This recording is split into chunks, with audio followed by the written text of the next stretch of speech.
height of the 18th century, the most glorious kingdom in Europe would face a mighty foe, the power of its own people. One man would rise to inspire the nation, to cast aside a reluctant king and a hated queen, and a new republic would be born in blood, the blood of the French Revolution.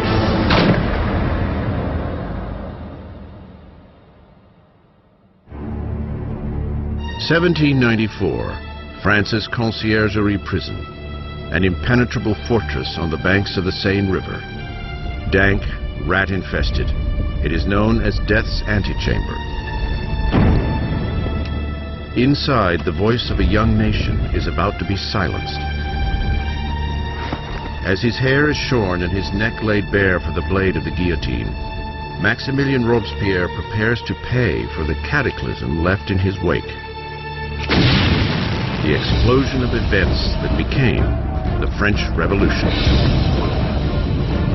The French Revolution is this extraordinary moment when people began to believe that you could actually recreate almost everything in a society, that you could not only change the politics, the institutions, but you could change human nature itself through political action. The French Revolution really does constitute the crossroads of the modern world, where everything begins to turn in a different direction. The revolution saw a feudal land turn its back on aristocratic tradition and chart a violent new course for the future.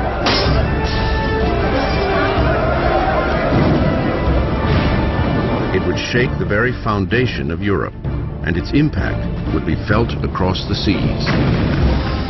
The French Revolution is the most important event in Western history. There are developments that can rival it, like the Industrial Revolution, like capitalism, but if you mean an event, I can't think of anything more important. It was the revolution that upset things the most. I mean, again, when you consider that it got rid of the Catholic Church, it got rid of Christianity, it got rid of the nobility, it got rid of the king, it got rid of all these things. The French Revolution would bring bread to the poor, democracy to France, and would establish a whole new order of society. But progress would come at a price.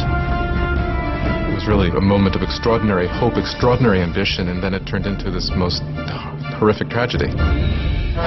Now, broken and defeated, Robespierre, not 2 days before, stood atop his world, presiding over the greatest and bloodiest revolution Europe had ever known. So true to its ideals, he was called the Incorruptible. So powerful, his slightest utterance would cloak an entire city in fear. A master orator, Robespierre's words were his weapon.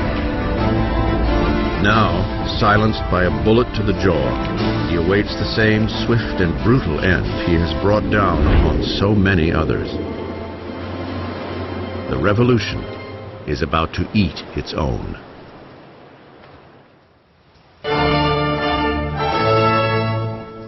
No one could have foreseen the turbulent times ahead on one spring day in 1770. The Chateau of Versailles fills to its gilded rafters with the glittering crowds of the royal court. Completed in 1682, Versailles was the crowning masterpiece of King Louis XIV. To put some distance between himself and his subjects, Louis XIV transplanted the capital of France to this small town 12 miles west of Paris, where he had built the most magnificent palace in all of Europe. For nearly 100 years, it has been the seat of the nation's unwavering monarchy. And today, it is host to a very important wedding. King Louis XV's grandson, Prince Louis Capet, next in line for the throne, is about to take a bride.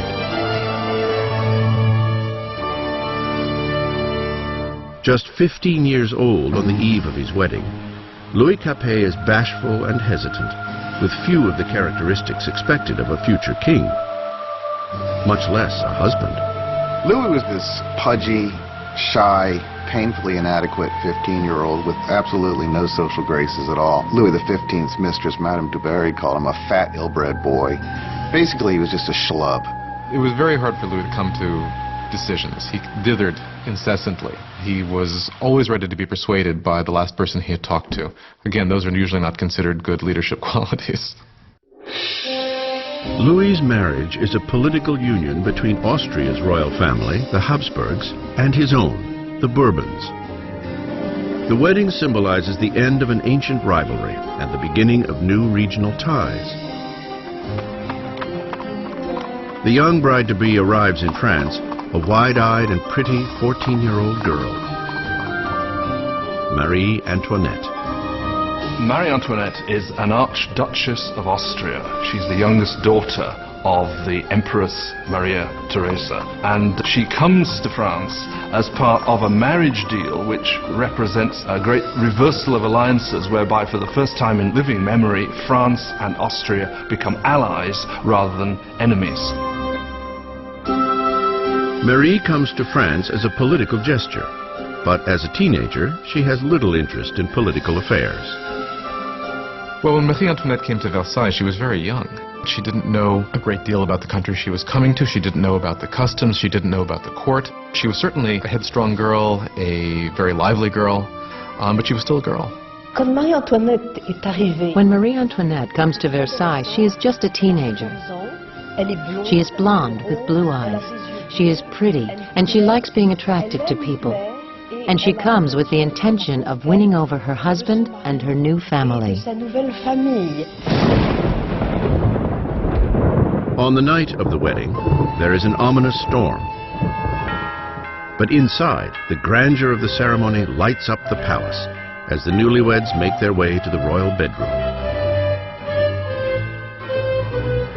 In an age-old ceremony to encourage the conception of an heir, the king's courtiers are present as the awkward young couple is revealed in the marriage bed for the first time.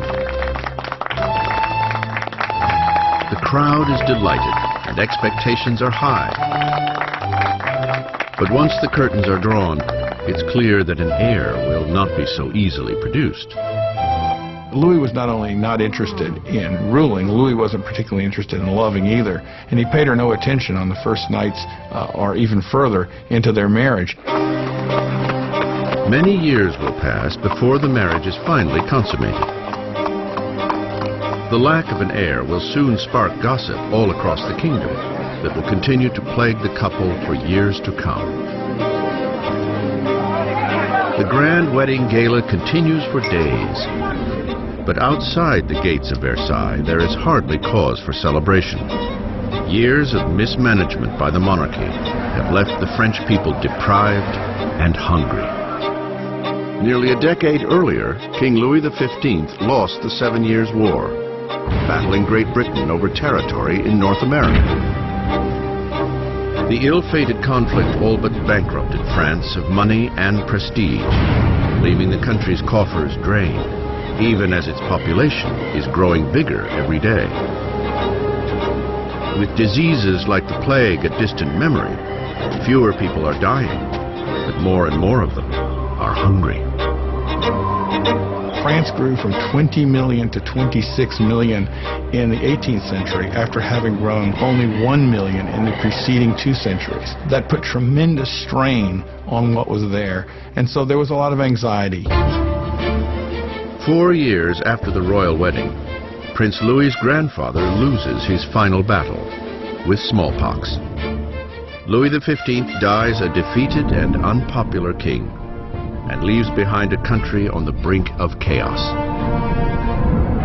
In a lavish ceremony, young Prince Louis inherits the throne and is crowned King Louis XVI. Despite his insistence on a grandiose coronation, Louis is all too aware that he is woefully unprepared for the job. Louis XVI, the moment his grandfather dies and it suddenly is clear that he's king, he doesn't know what to do. He feels as if the world is falling in upon him. So although he's been educated in the full expectation of becoming king, he doesn't feel ready for it. For a kingdom in crisis, Louis XVI is the worst man to have on the watch. The 20-year-old king prays, "Protect us, Lord, for we reign too young." Ensconced in their royal apartments in Versailles, Louis and Marie begin their promising new lives as young monarchs, while only 12 miles away in the city of Paris, another new era is dawning, one that is on a collision course with the monarchy itself. It is a dangerous new age of ideas, the age of enlightenment.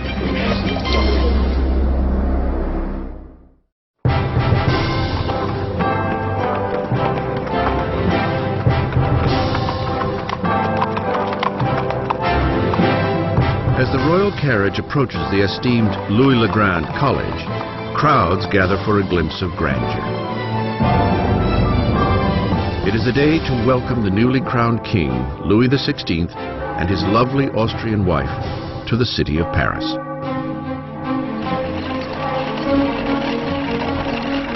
And at the head of the welcome party is a promising young law student, Maximilien Robespierre.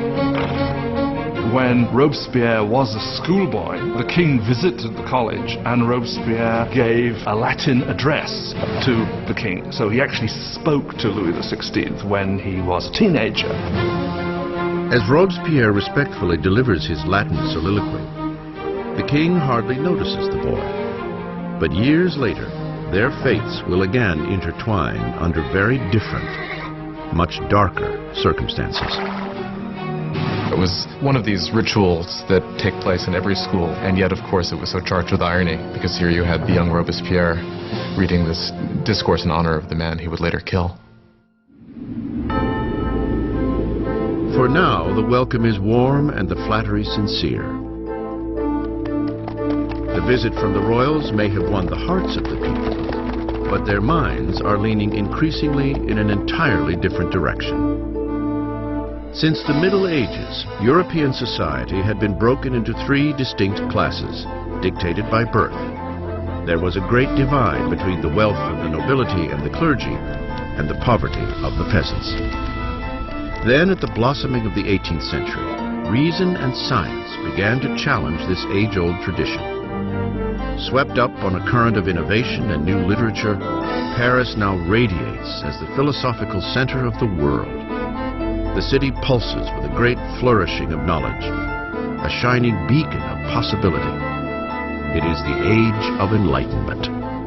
The Enlightenment is a movement which says don't trust authority, don't trust anything that you've been told by anybody else at all.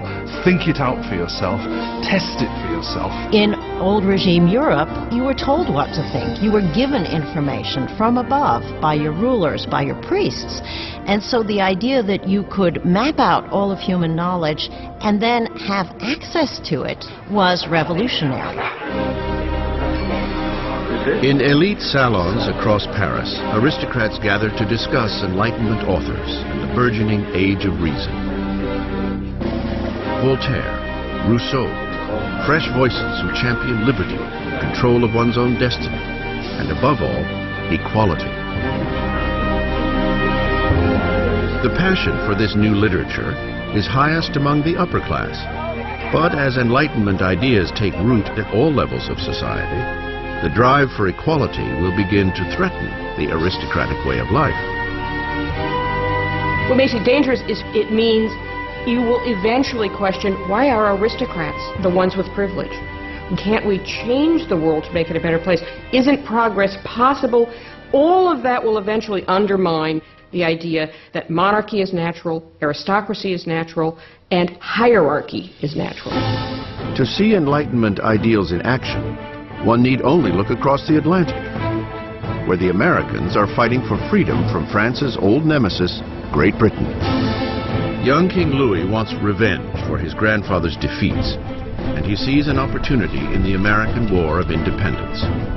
Louis commits to the cause a total of 2,000 million livres, enough to feed and house 7 million French citizens for a year. His investment would mark the beginning of financial collapse for France. America bankrupts France, in effect, because the debt which the French monarchy incurs in order to fight the American War of Independence turns out to be absolutely crucial in the financial situation of the French monarchy, because the French monarchy cannot pay those debts. While Louis sends money and troops across the Atlantic, Marie is busy incurring debts of her own. Life at Versailles is a never-ending routine of archaic ritual and formality. There are ceremonies for the waking of the king and queen, for dressing, for dining, for retiring to bed. To keep herself amused amidst the ritual drudgery, Marie Antoinette presides over a parade of increasingly outrageous fashions. Marie was obsessed with fashion, especially these towering hairdos that were several feet high, that took hours and hours in the construction and fit all sorts of ornaments and fruits, and to many people they seemed like an obscenity. They came to represent what was all that was wrong with her and with Versailles and that culture.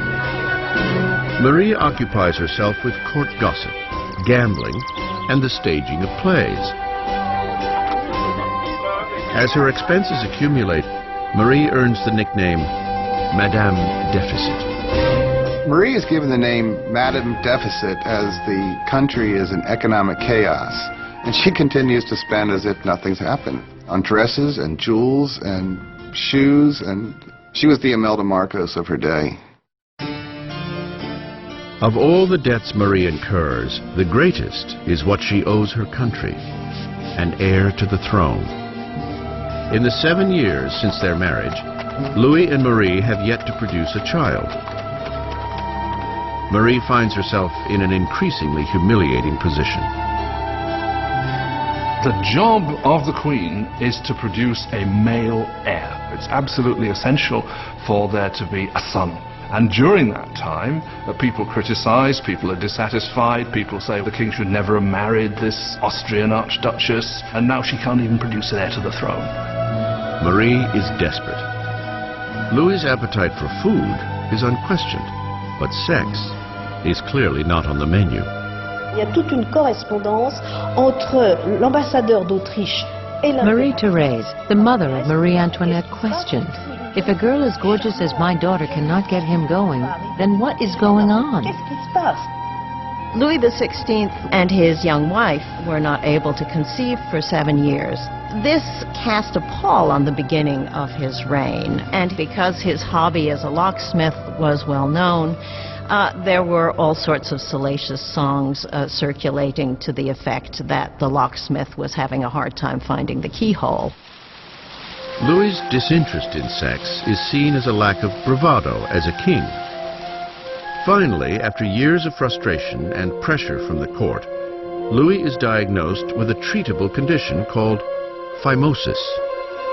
Louis had a deformity that made arousal extremely painful. Therefore, there was no consummation until there was a surgical procedure that could correct this. But he was scared to death to have it. And it took years for him to agree to have it. And when he finally did, voila. After a simple surgery, the couple is able to have their first child, Marie-Thérèse. But there is no easy fix for the years of damage to Marie's image. Since the early 1780s, libelles have circulated throughout the country, pornographic satire of the king and queen. Obscene pamphlets mock Louis's impotence and portray Marie as a promiscuous harlot in a debauched and decadent court. The people's view of the monarchy sours as conditions in the countryside worsen. After a succession of bad harvests, deregulation has raised the cost of flour, leading to a shortage of the very heart of the French diet, bread. But the hardships naturally stop at the gates of Versailles. As the royals continue to live in extravagance, complaints are committed to paper. One charge is leveled directly at the royal court. Do you know why there are so many needy people? It is because your luxurious existence devours in one day the substance of 1,000 men. The man behind this charge? The same young man who just a few years earlier regaled the king and queen after their coronation, Maximilien Robespierre. In Robespierre, the people will soon gain a voice, calling for liberty, equality, for revolution. Versailles in the late 1700s is an oasis of extravagance, surrounded by a land in despair. And with an uncertain king at the helm, France is charting a course for disaster. After 19 years of marriage, Louis has sired 4 children. Yet as a king, he remains impotent. In an attempt to demonstrate leadership, Louis dabbles in financial reforms. But his misguided interfering burdens the poor with heavy taxes, while the nobility pay hardly at all. With the economy in ruins and the people restless, it seems as if even the heavens are angry, smiting France with the most bitterly cold winter in 90 years. If ever God intervened to make a situation worse, the summer of 1788 and the spring of 1789 is a moment when that happens. By the summer of 1788, you already have a burgeoning political crisis, and it's developing against a background of very serious food shortage. For the people of France in the 18th century, flour is the essence of life itself. Bread, the measure of existence. Most ordinary people in France ate at least 2 pounds a day of bread. Bread was all important. Its price was immediately felt by everyone. If the price doubled, you were in big trouble. Under Louis's financial mismanagement, the cost of flour skyrockets. Sparse food supplies are hoarded. The cost of a loaf of bread soon equals a month's earnings. Hunger turns to rage. Riots break out across France. Homes are robbed. Bakeries are raided, and shopkeepers suspected of stockpiling bread are lynched on the spot.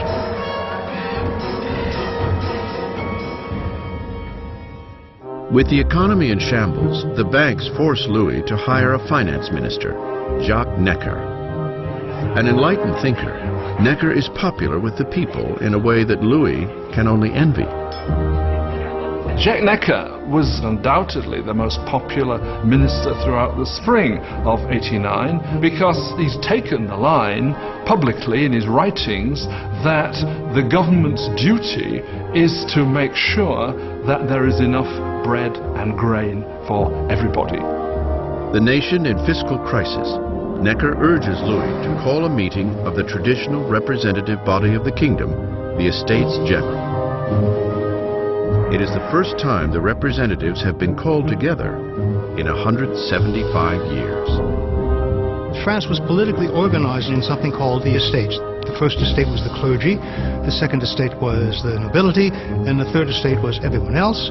And by contemporary reckoning, the first 2 estates occupied 3% of the population, and the third estate 97% of the population. A lot of people felt it was very unfair for this third estate, which was most of the population, to only have 1/3 of the deputies. They felt it was very unfair that this should be a 3-chamber parliament, where 2 chambers, the nobility and the clergy, could always outvote the commoners. May 4th, 1789. A skilled young lawyer and politician arrives at Versailles. Maximilien Robespierre comes to stand before the Estates General as a deputy to fight for a fair voice for the people he represents, the Third Estate. An orphan from the provinces, Robespierre had risen to academic prominence on a prestigious scholarship, becoming an eloquent speaker, prim in appearance, with never a hair nor a phrase out of place. Back home in the small town of Arras, the Enlightenment ideas he had absorbed in the salons of Paris found a powerful voice as he became a hometown lawyer for the downtrodden.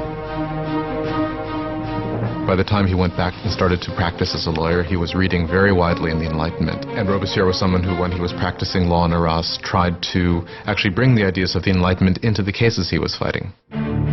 At the Estates General, Robespierre and his colleagues are demanding that the nobility and clergy pay taxes, but Louis feels increasingly threatened by the growing radicalism of the Third Estate. Then, on June 20th, after a 6-week deadlock, the deputies arrive to find that they are being silenced. On June 20th, when the deputies come to their meeting and find the doors locked, they suspect a plot. They move next door to what we call a tennis court, which was really a handball court, and gather together and swear they will not stop meeting until they have a new constitution. The deputies declare themselves a new National Assembly, the true representatives of the people of France. The tennis court oath is one of these great symbolic moments in the history of the French Revolution. You had these people assembled in this great open space of the tennis court, raising their arms in this sort of quasi-Roman salute. And for the National Assembly, this was a moment when they realized something of their power and their dignity and saw that they really could defy France's king. In one revolutionary stand of defiance, the National Assembly is born. It will be a communion of voices from around the country, a parliamentary body enacting the people's will. But wresting power from the king would not be so easy as signing a simple proclamation. All of these early victories that take place at Versailles are largely paper victories, and they have no teeth to back them up. And the fear that happens, that takes over the deputies at Versailles as we approach mid-July, is that the king is gathering his forces to disperse them, to overthrow them. By early July, 30,000 of the king's troops are taking positions around Paris. To defend themselves, the people form a new National Guard. Rioters raid Paris's armories and make away with over 28,000 muskets. The only thing missing is gunpowder, and the people know just where to get it. In the center of Paris, there looms a massive stone dungeon, notorious as a symbol of feudal rule, the Bastille. The prison houses the city's stores of gunpowder and is legendary as a den of torture and unspeakable deaths. The Bastille had been the great symbol of royal despotism, the great symbol of the kings of France running beyond the just limits of their own power, a symbol of horror for the people of France. Amidst the rioting, there is a stunning outrage. Louis fires his finance minister, the people's beloved Jacques Necker, seen as too sympathetic to the masses. Hours after Necker is fired, word reaches Paris that their man on the inside has been ousted. There is nothing left but revolt. On July 14th, crowds band together identifying themselves with a small cockade, red and blue for the colors of Paris, separated by white, the color of the House of Bourbon. The tricolor is born. From the feverish crowd, a voice cries out, "To the Bastille." Attacking the Bastille means that the people of Paris are saying, you cannot get rid of the new National Assembly. The people are acting, they're arming themselves, and they're basically saying, we take the side of the revolution. At the sight of the approaching mob, the governor of the Bastille, Bernard de Launay, attempts to lock down the prison. He mounts a hopeless defense, and the marauders storm the fortress and tear into the guards with knives and pikes. Finally, de Launay surrenders, but the enraged mob engulfs him, dragging him through the streets. The jeering horde kicks and stabs at him until he shouts, "Let me die." The crowd eagerly obliges. He is stabbed and shot, and a revolutionary tradition is born. His severed head is paraded on a pike.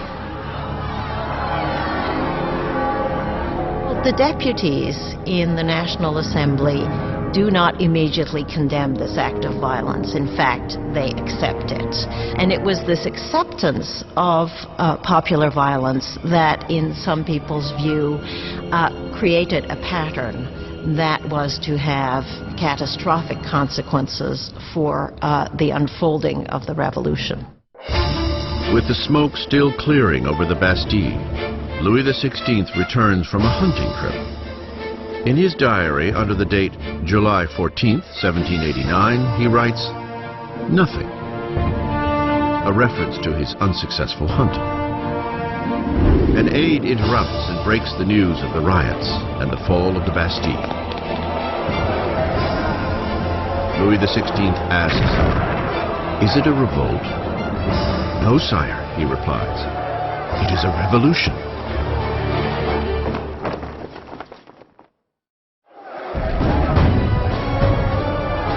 Victory at the Bastille unleashes the irrepressible torrent of revolution.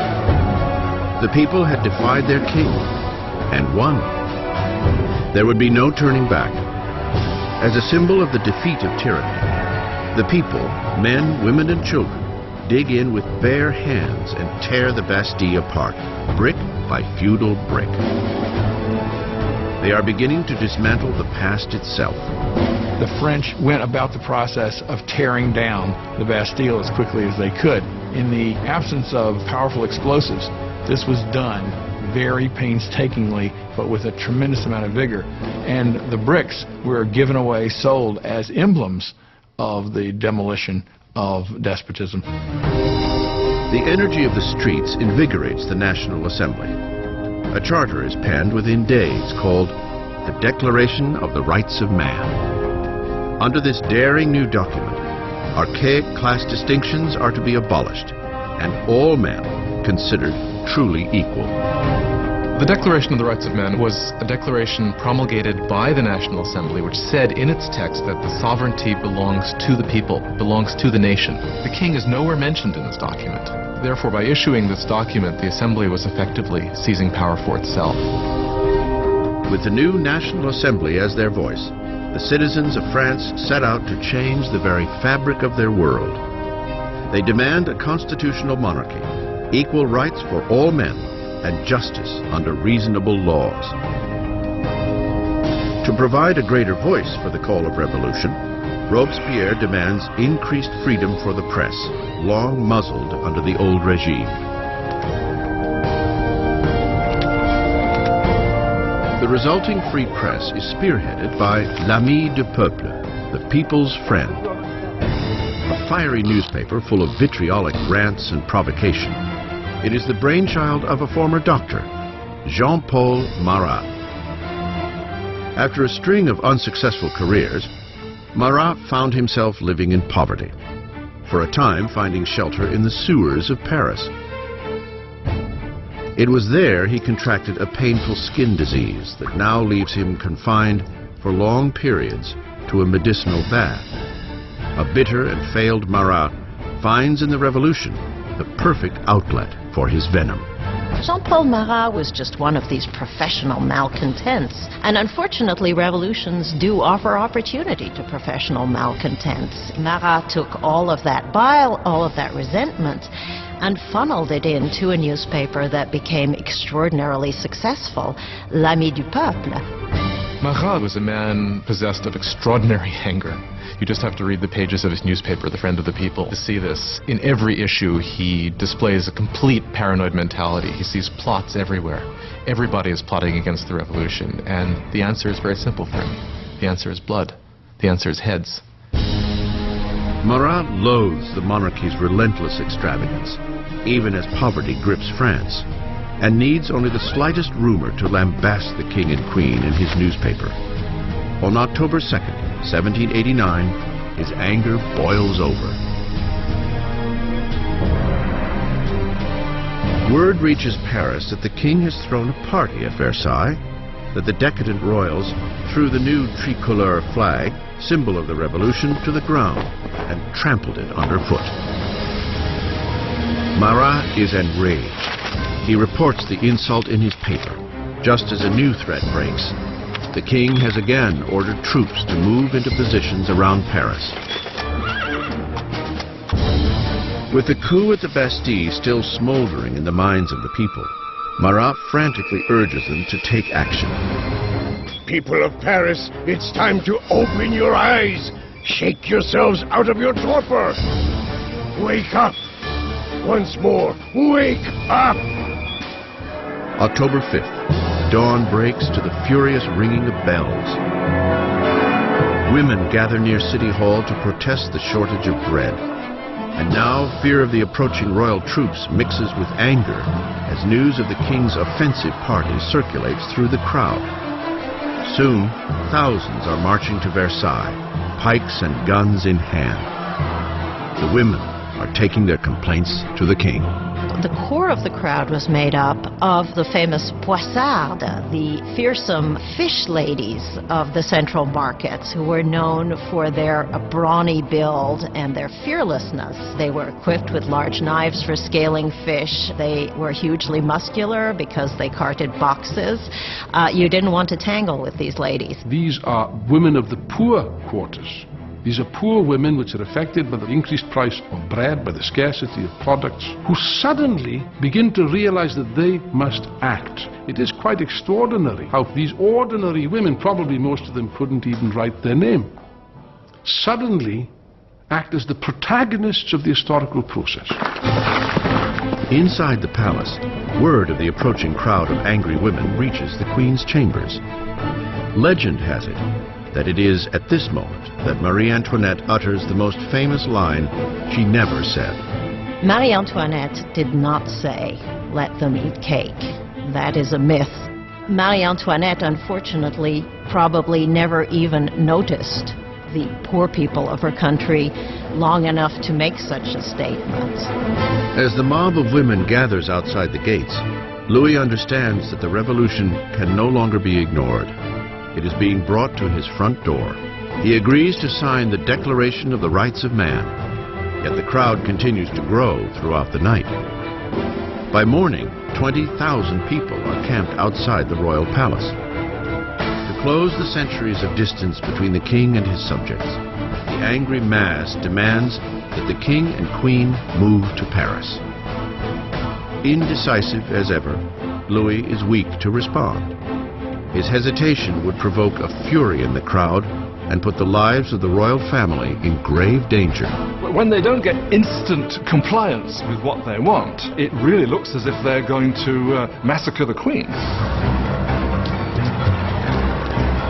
A wave of women break into the royal palace screaming for the blood of the Queen.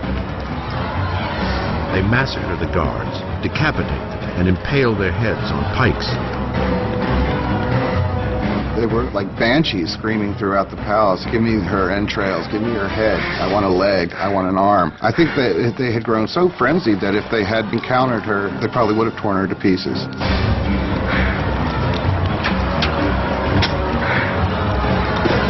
Terrified for her life, Marie escapes to Louis's apartments only moments before the women break into her chambers and tear her bed to shreds. The king and queen are now at the mercy of the mob. And what the mob wants is a little attention from their king. The only way the women can be pacified is for the royal family to agree to go to Paris. Because once they're there in Paris, then they can ultimately be made to do what the people of Paris want. They march 60,000 strong, leaving Versailles with carts and wagons overflowing with flour from the king's storehouses, flanking the royal carriage all the way to Paris. Le roi et la reine ont été The king and queen were forced to go back to Paris with the heads of their guards, who had been massacred in the chateau. qui avaient été massacrés dans le château. Their heads had been cut off. This is really a completely unbridled violence.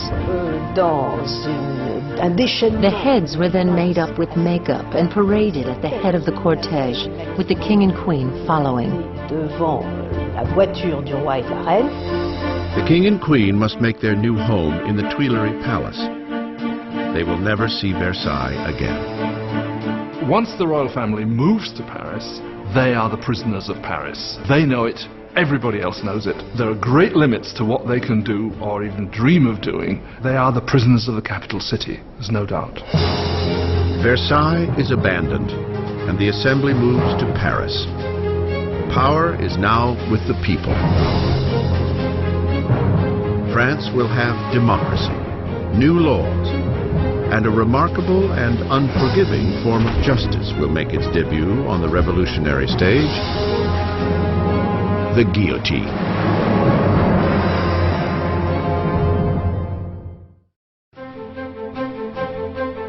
May 1791. Nearly 2 years have passed since the royal family and the National Assembly have moved to Paris. Robespierre appears frequently at the Assembly and at the Jacobin Club, a debating society named for the former Jacobin monastery where they gather. Now, words are the very core of the revolution, and Robespierre speaks with an unfailing moral compass. His true north is always the people. He soon earns the nickname the Incorruptible. France is now a constitutional monarchy, the king forced to share power with the revolutionaries in the Assembly. But it seems Louis's share is growing smaller by the day, as he is forced to sign law after law diminishing his own authority, and that of the other great feudal regime, the Catholic Church. Louis decides the time has come to escape the confines of the new republic and mount a campaign to reclaim his kingdom.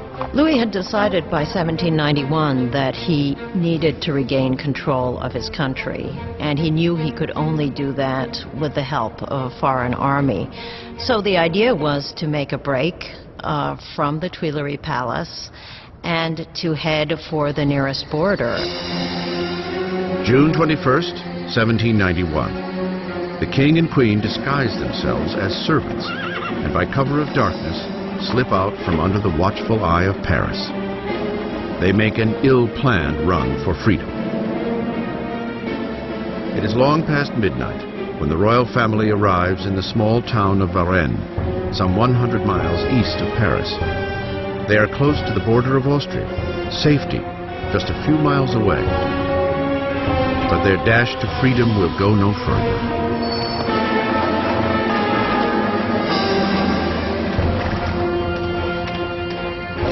Rumors of the royals' journey have preceded them to Varennes. A town official stops the carriage, demanding their passports.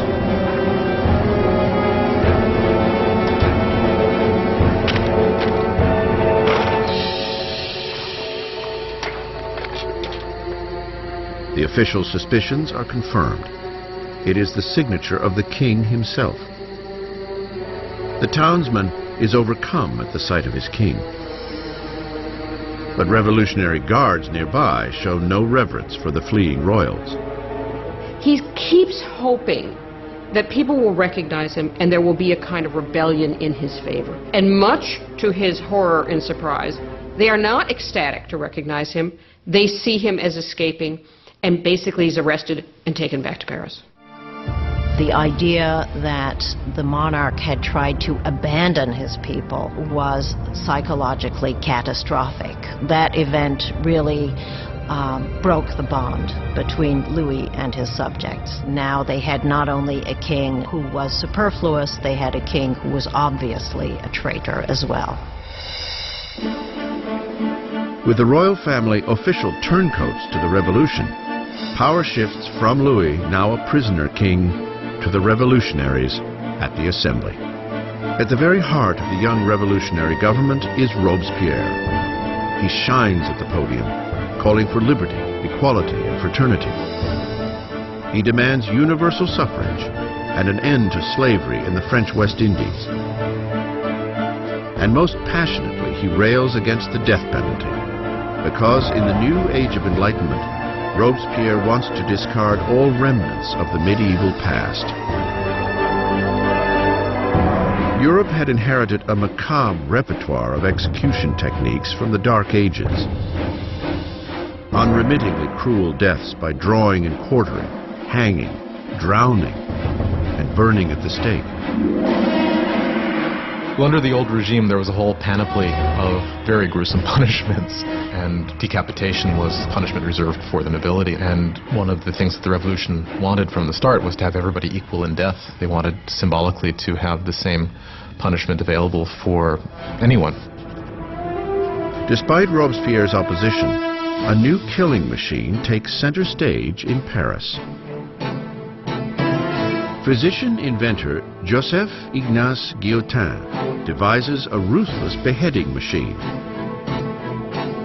turning old-fashioned decapitation into a humanitarian experience. Dr. Guillotin describes his new device to the assembly. The mechanism falls like thunder. The head flies off. Blood spurts. The man is no more. Always a supporter of bloodshed, the journalist Marat prints an enthusiastic rant in his paper, announcing the device's new name, guillotine. It will soon earn a nickname, the National Razor. The French revolutionaries believe in humane values. They believe that unnecessary suffering should not be caused. And what they like about the guillotine is that it is quick, it's efficient, and as far as we can tell, although no one has returned to tell the tale, it's painless. The guillotine will silence the revolution's internal enemies, anyone suspected of plotting to return Louis to the throne. But it's the enemies surrounding France that most preoccupy the assembly. There is a fear that members of the extended royal family who fled to Austria will launch an armed counter-revolution. The assembly calls for a preemptive attack, a declaration of war on Austria. But Robespierre argues against it. Robespierre is one of the lonely voices who is opposing war because he thinks the enemy will win. Robespierre is afraid that the country isn't ready, hasn't got an army that would be able to defeat the enemy. The enemy might therefore come in and destroy the revolution. Robespierre loses the debate. In April 1792, the Assembly declares war on Austria against a country ruled by Marie Antoinette's own family. A nationalist fervor grows. If Austria defeats the revolutionary army, Louis will undoubtedly reclaim his throne. And Marie is suspected of aiding the enemy by corresponding with her relatives in Austria and giving away French troop movements with the stroke of her pen. All the while, the king and queen feign adherence to the revolution. Louis and Marie Antoinette are playing a double game. They are seeming to go along with the revolution many times at the same time as they are conspiring against it. They are trying to survive. If you want to be generous, they're survivors. But if you want to be, look at it from the revolutionary point of view, is they're liars. With the French army already suffering huge losses on the border, word reaches Paris that Austria's ally, Prussia, has joined the invasion. The enemy troops are mobilized under the command of the Duke of Brunswick, a Prussian general. Tension pervades the streets of Paris. And then, the newspapers print a letter from the Duke of Brunswick, a manifesto threatening the destruction of Paris if any harm comes to their royal majesties, the King and Queen. The misguided threat wildly backfires. August 10th, 1792. 27,000 armed citizens, fueled by indignant rage, head to the Tuileries Palace and fall upon the king's guards in a savage attack.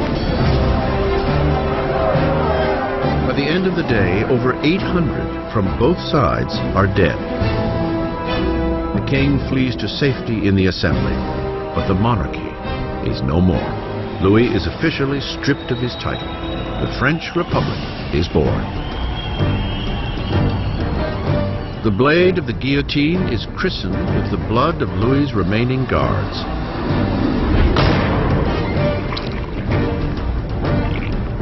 And Robespierre, once a staunch opponent of the death penalty, has had a change of heart. The birth of the new republic can only begin with the death of a king. Dr. Guillotin's chilling new device hangs over Paris like a warning. The penalty for defying revolutionary law and order. Freshly christened with the blood of the king's guards, it will soon put an end to the king himself. By August 1792, with the king deposed and the royal family secluded in the Temple prison, Robespierre and his Jacobins are locked in a battle with the moderates of the Assembly, the Girondins, for control of the national government. And on the streets of Paris, a new political movement takes hold. As a symbol of their rejection of aristocratic tradition, ordinary citizens refuse to wear the knee breeches or culotte of the aristocrats. They call themselves the sans-culottes, those without knee pants. The sans-culottes considered themselves the true people of France. They were not the poorest of the poor. They tended to be fairly well-off artisans, shopkeepers, people like that. But they were people who at least claimed to work with their hands. Not wearing the breeches, not wearing the culotte for the sans-culotte was simply symbolism of being not an aristocrat, being an ordinary man of the people. The sans-culottes seize control of Paris's city government, while the Jacobins and Girondins steer the rest of the country from the National Assembly, now called the Convention. The Convention struggles with the command of the beleaguered French army, which is swiftly losing ground to Austria and Prussia. While fighting back incursions at the border, the revolutionary government cracks down on enemies within, royalist traitors who might deliver Paris into the hands of the invaders. More than 1,000 people are arrested and herded into prison. Priests, journalists, ordinary men and women. Robespierre concentrates on the internal crisis. But his friend, the Minister of Justice, Georges Danton, motivates men young and old to join the war on the frontier. He is gregarious and loud, everything that Robespierre is not. Soon, Danton's name is heard throughout Paris.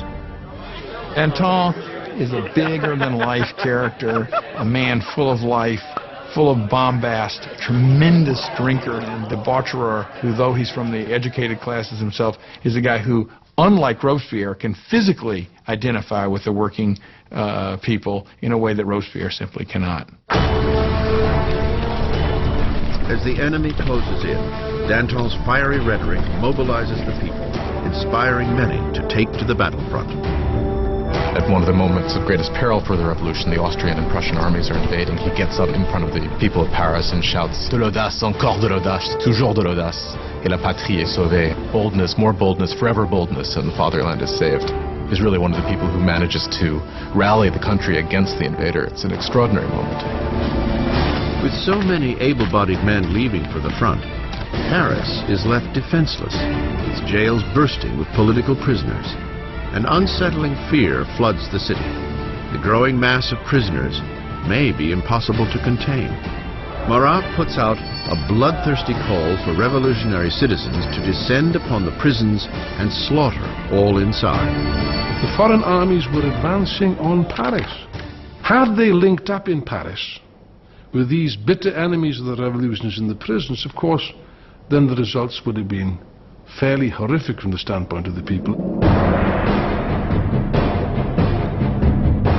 In the first week of September, disastrous news arrives from the front. Prussia has taken Verdun, a town on the road to Paris. The enemy is now just miles away. The fear gripping Paris explodes. The sans-culottes break into the prisons and unleash a furious assault on the city's inmates. They will leave no traitor alive. And the sans-culottes went to the prisons, particularly the prisons where refractory priests were being held, where nobles were being held, where political prisoners were being held, and they started carrying out their own impromptu trials that were very short and that very often simply ended with slaughter. Women are raped and brutalized, priests disemboweled, aristocrats hacked to pieces. In a primeval slaughter, more than 1,600 are left dead in a matter of days. When word of the September massacres spreads throughout Europe, enemies of the revolution are sickened.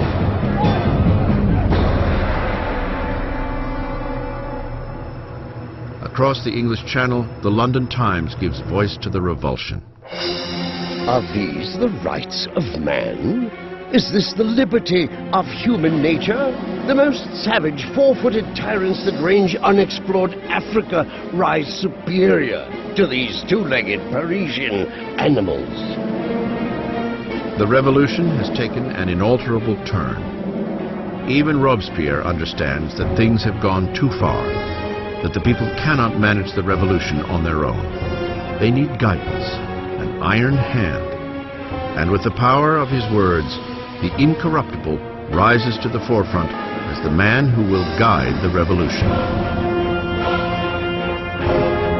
Robespierre had once pushed for a constitutional monarchy. Now he believes there is no longer room for the king. A momentous decision is made. France will put its own king on trial. With the verdict a foregone conclusion, the only debate left is punishment. The moderates, the Girondins, called for sparing Louis's life, which isolates them in the convention. The Girondins really crystallized as a faction in the convention over the debate over the king, because while they certainly wanted a republic, they were less sure that the king should actually have to die. But the Girondins are outnumbered by the Jacobin call for blood. Why did the Jacobins want to kill the king? I think they wanted to kill the king because, as Robespierre brilliantly said, you have to kill the king so the revolution can live. If the king is right, then the revolution is wrong. In any system there had ever been, there's only one penalty for treason, and that is death. So in this sense, if the king is guilty of betraying the country in a time of war, then the argument is that he must suffer the death of a traitor. On January 20th, 1793, Louis XVI is declared guilty. The sentence is read. The king must die. That evening, Louis is briefly reunited with his family. Calm in the face of their tears, he promises to return the next morning to say a final goodbye. He will not. He cannot bear his family's anguish and must not weaken on the way to the guillotine. The next morning, a closed carriage brings Louis to the scaffold. And he stoically makes his way to the blade.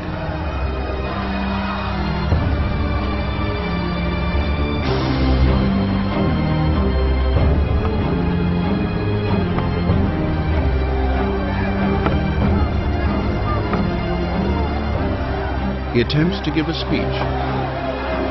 I trust that my death will be for the happiness of my people, but I grieve for France, and I fear that she may suffer the anger of the Lord. But the guards drown him out with a drum roll.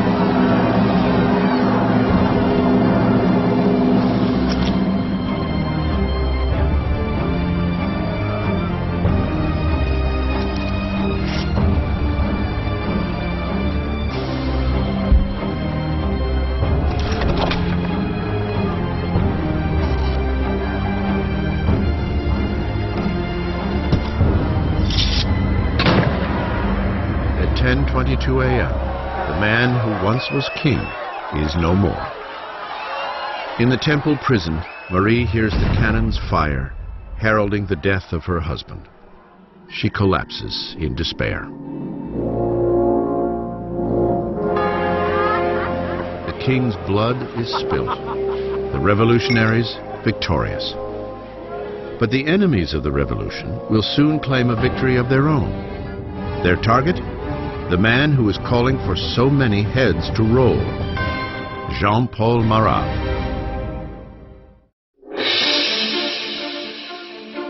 The execution of Louis XVI marks ultimate victory for the revolutionaries.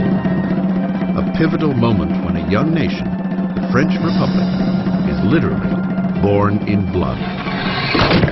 By the end of 1792, the radical Jacobins, believing the young revolution is in danger of being sabotaged by traitors, are steering the revolution with more and more violent means.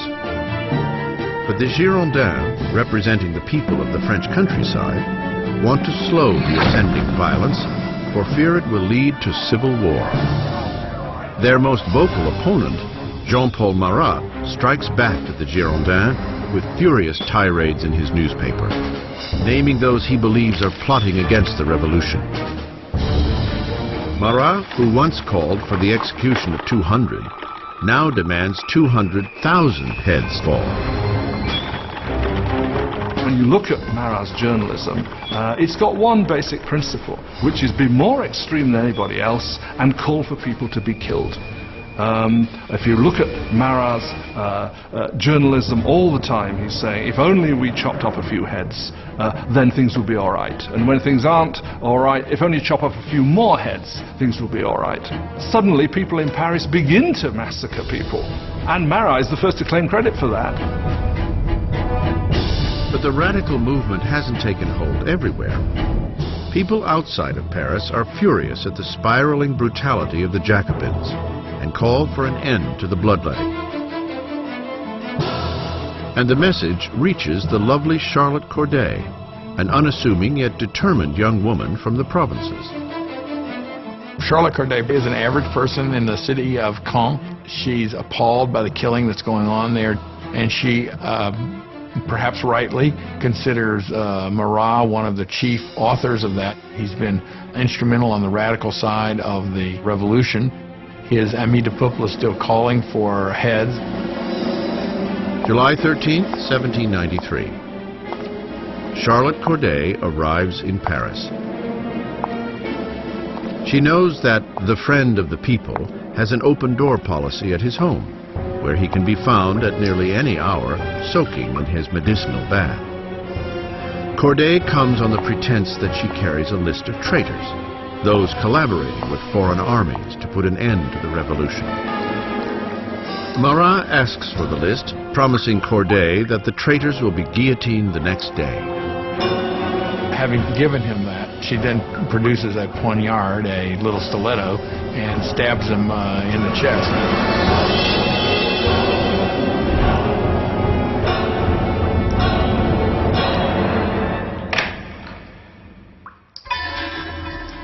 The so-called friend of the people dies instantly. The angry voice of his newspaper silenced.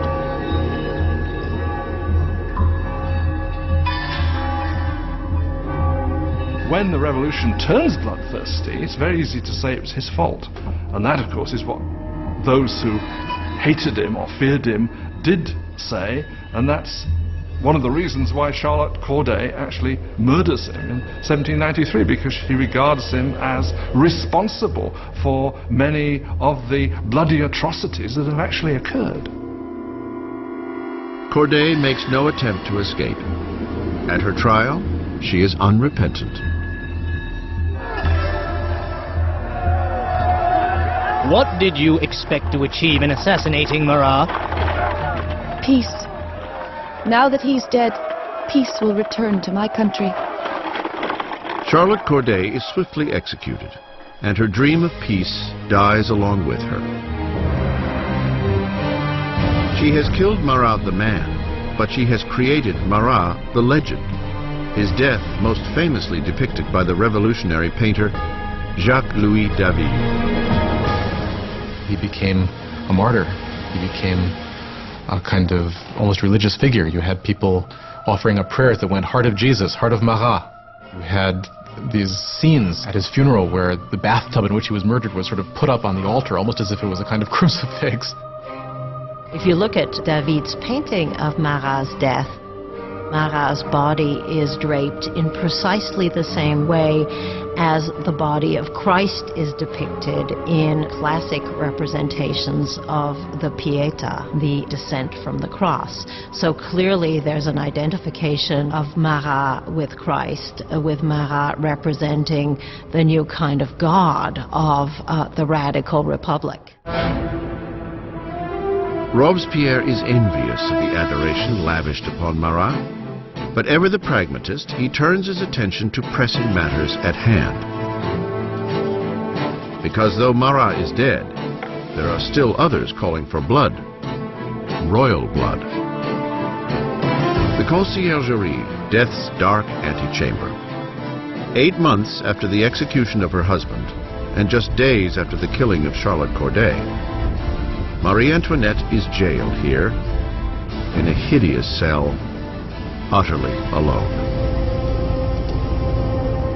One of the worst things that happens to Marie after the execution of Louis is her children are ripped away from her. Her children were the most important thing to her, and she knew that her son was going to be subjected to terrible abuse to make him forget that he was ever royal by these revolutionaries. And it turns out she was right. It only took a couple years after her son died of terrible neglect and abuse. The once vain Marie Antoinette is 38 years old, but the revolution has aged her beyond her years. Marie Antoinette avait été une jolie femme. Marie Antoinette had been a very pretty woman, elegant, until the revolution. From 1788-89, she got thinner. Her hair went white. She abandoned all her coquetry and her pretty things. She became emaciated. When she arrived for her trial, she was unrecognizable. On October 15th, Marie is put on trial, accused of high treason and depleting the national treasury. The little evidence offered is salacious and vengeful rumor. A final charge is added to the list. She is accused of incest with her son. At this, Marie stands to defend herself. I appeal to the conscience and feelings of every mother present to declare if there be one amongst you who does not shudder at the idea of such horrors. And at that moment there was a change in the mood, because all the women felt they were implicated, and they realized they had gone too far with these accusations. In a moment of public sympathy, Marie hopes she will be deported to Austria. But her hopes are dashed when the sentence is handed down. She is to meet the same fate as her husband. Marie Antoinette was, in a sense, doomed from the start. She was the symbol of this Austrian alliance that had proved disastrous for France. She was, along with her husband, a laughingstock because of the apparent sexual failure of their marriage. And she was a symbol of court culture at a time when people were coming to see the court culture itself as something completely corrupt and terrible for the country. So for all these reasons, she was hated like no queen of France had ever been hated before. She was loathed, she was reviled. From her cell, Marie writes a final letter, bidding farewell to her children and family, promising to be brave. Her long gray hair is cut in preparation for the blade.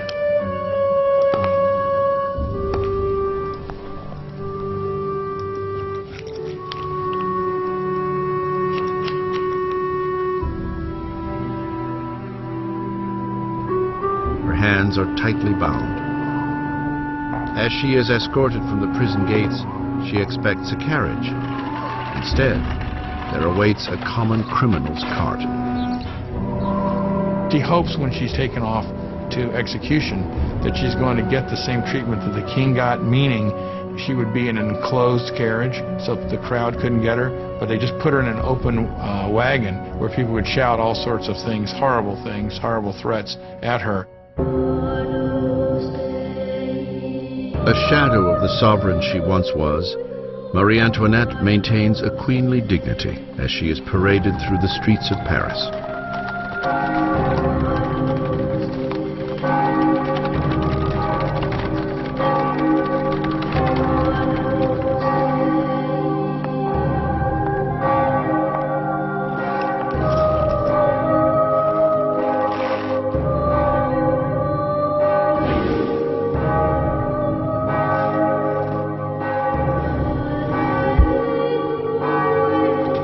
Her name and the charges against her are read out.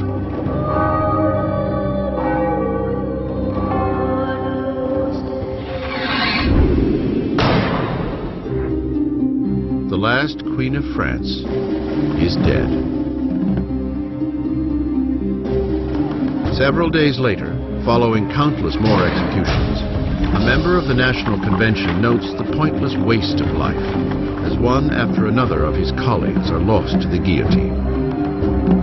The revolution is like Saturn, devouring its own children, he says. Danton sniffs. Revolutions, my friend, cannot be made with rose water. The bloodshed has only just begun.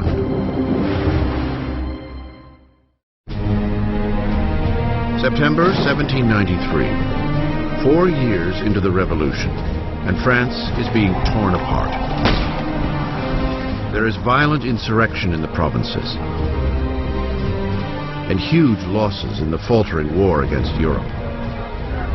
In one blistering defeat, the British Navy takes the port city of Toulon. Europe is eating away at France's borders. France is the single largest country in Western Europe. It's the most populous country in Western Europe. It has been the great military power. And of course, when it entered into the revolution, a lot of its traditional enemies and also a lot of its traditional allies thought, aha, this is our chance to, not to carve a piece off of the actual territory of France, but certainly to enrich ourselves at its expense and to weaken it permanently. France is isolated in the whole of Europe. It's being blockaded by Britain. It's being attacked and invaded by Austria and by Prussia. The people of Paris are seized by a fear that the victory of the counter-revolution will lead to a bloodbath. Danton and Robespierre, the star orators of the convention, realize that they must boldly strike out to save the revolution. They convince their colleagues to institute a menacing new form of martial law. It is time for all Frenchmen to enjoy sacred equality. It is time to impose this equality by signal acts of justice upon traitors and conspirators. Make terror the order of the day. Thus begins a new chapter in the revolution, a period of violent repression called the Terror. In a remarkable reversal, the revolutionaries suspend the new constitution and all the rights it was to guarantee. Police spies scatter throughout the country. Anyone suspected of counter-revolutionary activity is rounded up, quickly tried, and sent to the national razor. The Reign of Terror was conceived as an emergency government. What they understood by terror was striking terror into the hearts of the enemies of the Republic, so that they would be either scared straight, as it were, or arrested and disposed of. The slightest suspicion can send anyone to the scaffold. Politicians who say a kind word of the defunct monarchy. Anyone who uses the formal monsieur or madame instead of the new form of address, citizen. The air is fraught with paranoia. Neighbors denounce neighbors. The incessant rolling of the death carts rattles through the streets of Paris. Execution is absolutely hanging over people's heads, in the sense that we know in Paris there are police spies, and there are quite a few police spies everywhere, standing in bread lines, listening to what the women are saying, and turning them in if they don't like what they hear. You could be turned in not just for complaining about the high price of bread, but you could be turned in supposedly even for not being enthusiastic enough about where things were going and the successes of the revolution. So just about anything that would stand out for commentary could get you into trouble. The convention sets up a revolutionary tribunal, expediting trials and executions with ruthless efficiency. To consolidate power, they form a 12-man council and call it the Committee of Public Safety. Ultimately, power had to be delegated to a smaller group, and that group became the Committee of Public Safety. Ultimately, it became 12 people who really ruled France as a kind of collective dictatorship. With his masterful words and revolutionary vision, Robespierre soon emerges as the committee's fiercest guiding voice. And that voice is calling for more blood. One of the paradoxes in Robespierre's political life is that he very early on is a passionate opponent of the death penalty. And of course this is thrown back in his face later when he becomes an equally passionate proponent of terror and the guillotine. He never particularly responds to that except to say, well, times have changed. The revolution has hardened Robespierre.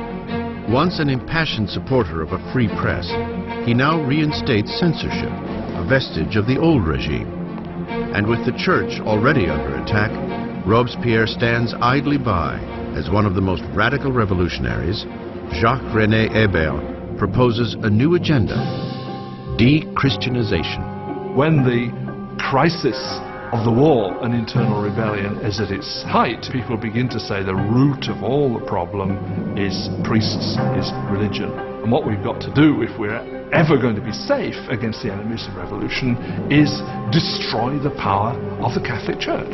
Superstition, fanaticism, that's what religion's all about, and therefore what we have to do is stamp out this whole thing entirely. Streets carrying the word saint are renamed. Religious icons are destroyed and replaced with tributes to the new saint, Marat. The church came to seem simply the enemy to the radical revolutionaries. Churches and cathedrals are simply stripped of their altars. Stained glass is smashed, statues are smashed, the wealth of the churches is simply carted off.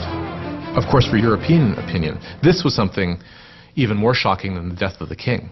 Not even the Christian calendar is spared. Years are numbered no longer from the birth of Christ, but from September 1792, the overthrow of the monarchy. It is now year 1. Months are renamed according to the seasons. July becomes Thermidor, April, Floreal. Months are broken into 3 weeks of 10 days each. The revolutionary calendar was certainly designed as a kind of weapon against Christianity, against Christian belief. Of course, by having a 10-day week, you'd no longer have Sundays, so people wouldn't even know what day Sunday was anymore. That's what they hoped. The terror spreads across France. Insurrections are put down with a vicious, unrelenting cruelty. In the city of Lyon, where counter-revolutionaries are gaining ground, the Committee of Public Safety sets a brutal example. Hundreds of rebels are tied up, marched into fields, and mowed down en masse.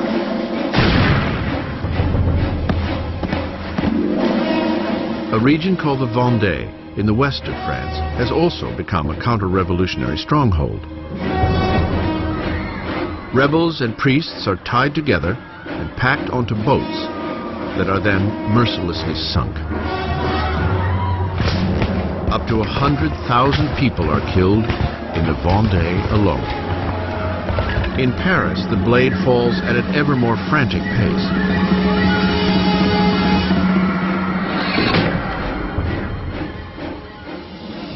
But the French armies are finally seeing victories on the frontier. Under a brilliant young commander named Napoleon Bonaparte, the French army sends the British Navy into a demoralizing retreat at Toulon. The revolution is on the rise. Robespierre is at the height of his power. He has taken on the enemies of the revolution and ensured its success through terror. For a time, the terror was very effective as a means of getting the country together, getting the government together, and fighting what was, after all, a war on several fronts. On the Eastern Front and on the Northern Front against external enemies, also a civil war in the Vendée, which was the bloodiest of all, also a civil war against the supporters of the Gironde and other revolutionaries who had turned against the government in Paris. The terror has achieved its goals, but it does not stop, and it will not stop until it devours the very man who unleashed it, Maximilien Robespierre.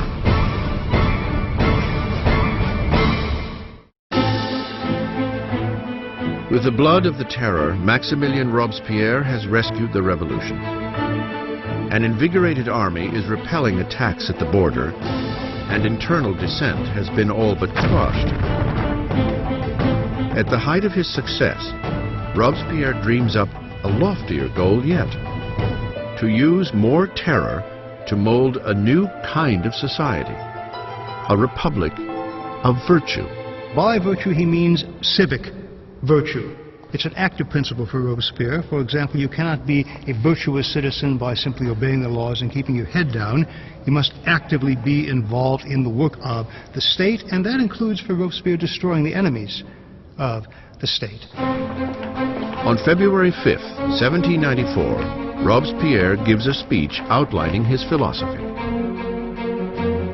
Terror without virtue is disastrous. But virtue without terror is powerless. He associates terror with virtue. Terror at that moment becomes in his thinking an instrument by which you create virtue. But others disagree. For Danton, the revolution is heading down the wrong path. He and his followers, the Dantonists, believe it is time to bring the terror to a halt. It has served its purpose and is in danger of feeding the revolutionaries into their own fire. By the spring of 1794, things are beginning to go better. The food situation is no longer so bad, and the war effort is going better, and Danton is basically saying we need to get a new footing for the government. We need to move to a kind of normalization. Robespierre believes it's too soon. Danton will start organizing a group to argue that we should end the terror. Robespierre will see this as a direct threat to the government. He will not see it as just a difference of opinion about the direction of policy. He will see it as potential treason. And in Robespierre's Republic of Virtue, there is only one response to treason. The Dantonists are rounded up and quickly sentenced to death. Robespierre has sent thousands to the scaffold, but is uneasy with the blood of execution. He will not attend the beheadings of his former friends and allies. As he steps up to the blade, Danton shouts, "My only regret is that I'm going before that rat, Robespierre."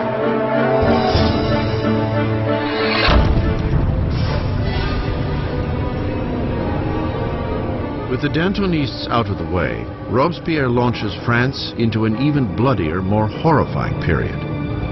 The Great Terror. The Great Terror is the name given to the last phase of the terror in the spring of 1794 into the summer of 1794. It's the period at which the tempo of executions really starts to increase, at which the atmosphere of paranoia, particularly in Paris, but really across the country, starts to increase exponentially.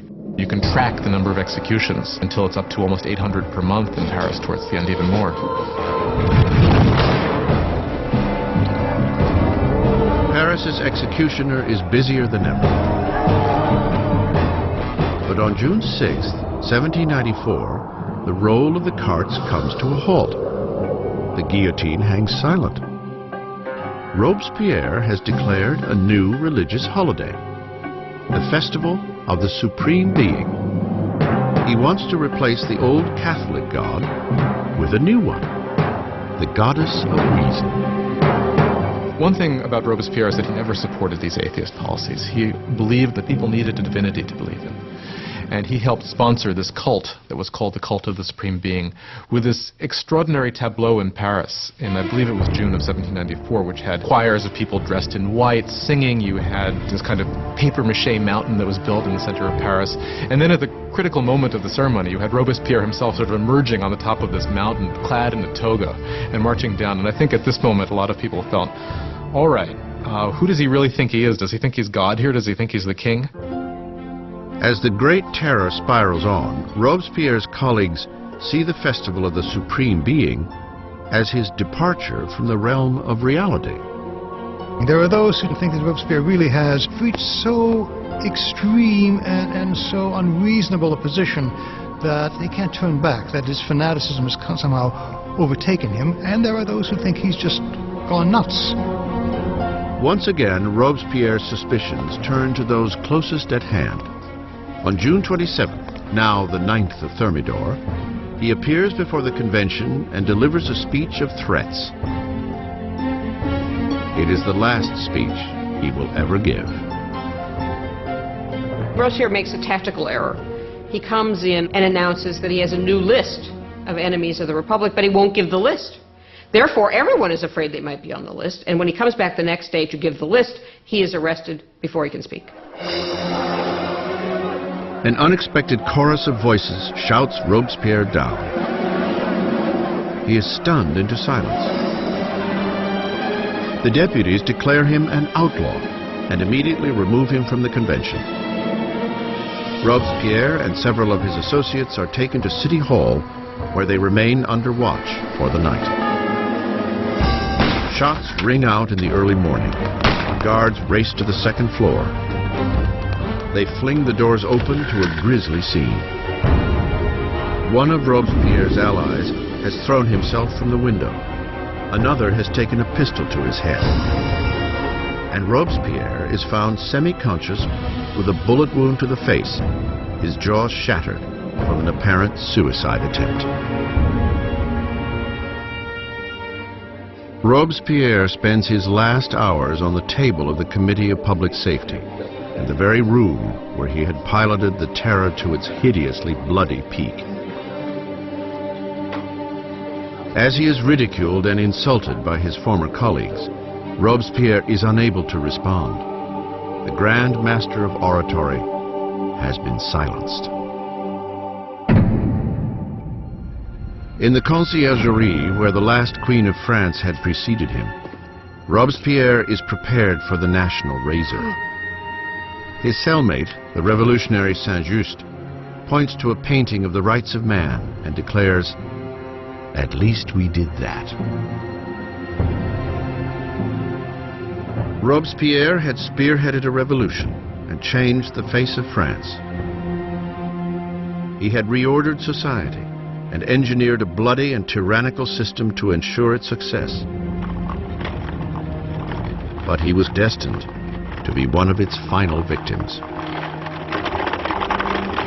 Turns out that there is a great deal of enthusiasm for ending the terror. Nobody can figure out how to do it. And what turns out to be the case is that the only thing that will end the terror, and apparently the only thing they can all agree upon, is the fall of Robespierre. On July 27, 1794, the guillotine comes down on the incorruptible. And the last blood of the terror is shed. The terror dies with Robespierre, but the revolution does not.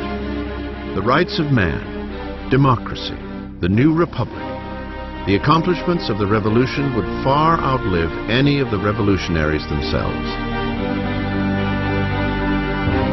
France would enter a period of uncertainty, frozen between fear of another terror, or worse yet, a return to the oppressive monarchy that preceded it. 5 stagnant years would pass before power once again consolidated in the hands of a single man, Napoleon Bonaparte. Historians disagree over the end of the revolution.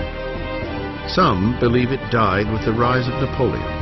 Others maintain that the revolution lived on into the 19th century and beyond. The revolution was the first and enduring model of a people taking its destiny in its own hands.